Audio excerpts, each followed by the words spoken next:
Hello, അങ്ങനെ നാട്ടിലെ എല്ലാ അറുമതിക്കലും തകർക്കലും തിമിർക്കലും കഴിഞ്ഞിട്ട് വീണ്ടും ഞാൻ മുംബൈയിലേക്ക് ചേക്കേറാൻ പോവാണ്. ഉള്ളിൻ്റെ ഉള്ളിൽ ചെറിയ സങ്കടം കാര്യങ്ങളൊക്കെ ഉണ്ട്. എന്നിരുന്നാലും സാരമില്ല, എന്തായാലും പോയില്ലേ പറ്റുള്ളൂ. വീട്ടിൽ നിന്ന് ഇറങ്ങുമ്പോൾ തൊട്ടുള്ള വീട് എടുക്കണമെന്ന് ഭയങ്കര ആഗ്രഹം. പക്ഷെ അതൊന്നും നടന്നില്ല. കാരണം കറക്റ്റ് ടൈമിലാണ് ഞാൻ ഇവിടെ എത്തിപ്പെട്ടത്. ഒരാൾ എന്നെ ഡ്രോപ്പ് ചെയ്യാന്ന് പറഞ്ഞു. പക്ഷേ അതിനെ പിന്നെ വിളിച്ചിട്ട് കിട്ടുന്നുണ്ടായില്ല. പിന്നെ കിട്ടി വണ്ടിക്ക് ചാടിക്കയറിയാണ് ഞാൻ ഇവിടം വരെ എത്തിയത്.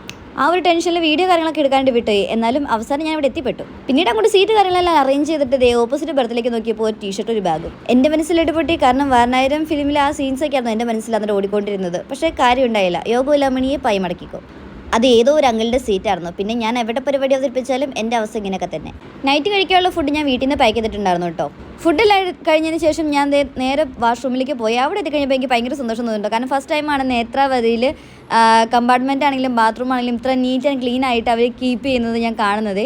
ഈ ഒരു വാഷ്റൂം മാത്രമല്ല, 2 വാഷ്റൂമും അവർ നീറ്റ് ആൻഡ് ക്ലീൻ ആയിട്ടാണ് കീപ്പ് ചെയ്യുന്നത്. പിന്നെ നൈറ്റ് ആ ഓപ്പോസിറ്റ് കിടന്ന അങ്കിളുടെ കൂർക്കംവലി കാരണം കൊണ്ട് ഉറക്കം അങ്ങോട്ട് ശരിയായതേ ഉണ്ടായില്ല. അതുകൊണ്ട് തന്നെ നല്ല ലേറ്റ് ആയിട്ടാണ് ഞാൻ രാവിലെ എഴുന്നേറ്റത്. അതുകൊണ്ട് തന്നെ ഫുഡ് കാര്യങ്ങളൊക്കെ എനിക്ക് സ്കിപ്പ് ചെയ്യേണ്ടി വന്നു. പിന്നെ കയ്യിലുണ്ടാകുന്ന ഈ ബിസ്ക്കറ്റും വെച്ച് ഞാൻ അഡ്ജസ്റ്റ് ചെയ്തുകൊണ്ടിരിക്കുമായിരുന്നു.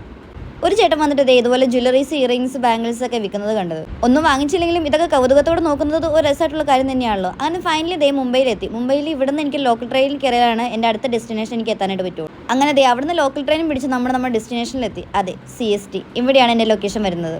എക്സാക്ട് ലൊക്കേഷൻ അല്ല കേട്ടോ. ഇവിടുന്ന് എനിക്ക് അടുത്ത വണ്ടി വിളിച്ചിട്ട് വേണം ഇനി എൻ്റെ മെയിൻ ലൊക്കേഷനിൽ എത്താനായിട്ട്, അതായത് കൊളാബ. അപ്പോൾ ഇനി അങ്ങോട്ട് ഫുള്ള് മുംബൈ വിശേഷങ്ങളായിരിക്കും. അപ്പോൾ അത്രയുള്ളൂ ഇന്നത്തെ വീഡിയോ. ബൈ.